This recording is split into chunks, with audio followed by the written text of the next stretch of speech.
یہ دیکھیے آپ کا سوال تفصیل طلب ہے کہ بعض جماعتیں ایسی ہیں جو حقیقت میں محنت کر رہی ہیں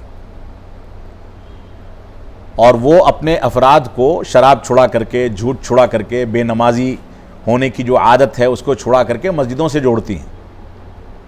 تبلیغی جماعت ہے، دوسری جماعتیں اس پر کام کر رہی ہیں، یقینی طور سے محنت کر رہی ہیں۔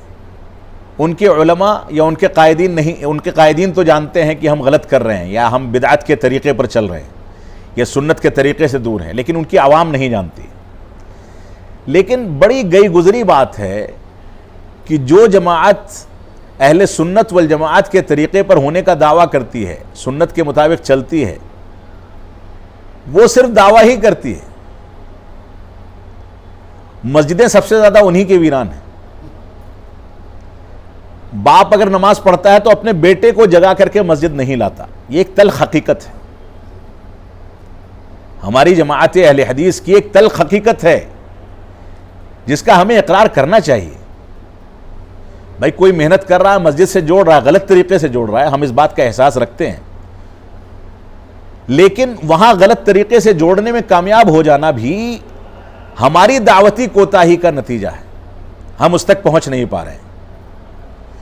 لیکن ہم کس حد تک لوگوں کو مسجدوں سے جوڑ رہے ہیں، ہم کس حد تک لوگوں کو عبادات سے جوڑ رہے ہیں، نیک کاموں سے جوڑ رہے ہیں، اپنے آپ کو کس حد تک جوڑ رہے ہیں، اپنے اہل خانہ کو کس حد تک جوڑ رہے ہیں، اپنے پڑوسیوں کو، اپنے رشتہ داروں کو، اپنے دوست و احباب کو، یہ ایک لمحہ فکریہ ہے، ہم کو خود سوچنا پڑے گا۔ عوام تو عوام، علماء کی مثال اگر میں دوں تو بڑی تلخ حقیقت ہے۔ اس تلخی کا تذکرہ میں نے اس خطبہ جمعہ میں کیا ہے۔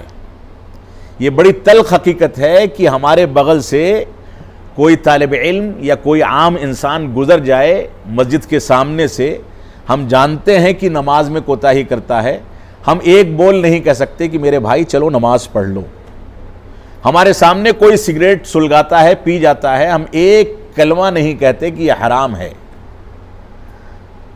آپ ابھی مسجد کے دروازے پہ کھڑے ہو جائیں، بڑے بہترین کپڑے پہنے ہوئے افراد، کپڑے پر کلف لگا ہوا ہے، بہترین قسم کی پریس ہے، بیٹھیں گے نہیں کہ شکن آ جائے گی،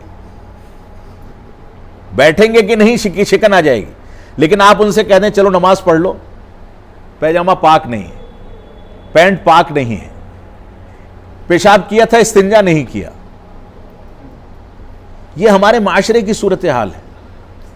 ہم نے کس حد تک محنت کی ہے، ہمیں اس پر غور کرنا چاہیے۔ بہت بڑی خرابی ہے، ہم اپنے اہل خانہ کو نماز نہیں پڑھا پا رہے، اپنے پڑوسیوں کو نہیں پڑھا پا رہے، تو کس کو پڑھائیں گے؟ تو یہ فرق تو یقیناً پایا جاتا ہے، اور اسی فرق کے نتیجے میں جو آپ کے سامنے اعتراض آتا ہے کہ ہم تو شرابی کی شراب چھڑا کر کے نمازی بنا دیتے ہیں اور آپ اپنے آدمی کو نماز تک نہیں لا پاتے، تو یہ تو فطری اعتراض ہے جو آ کر کے سامنے کیا جائے گا۔ اللہ رب العالمین ہم کو امر بالمعروف اور نہی عن المنکر کے فریضے کو انجام دینے کی توفیق عطا فرمائے۔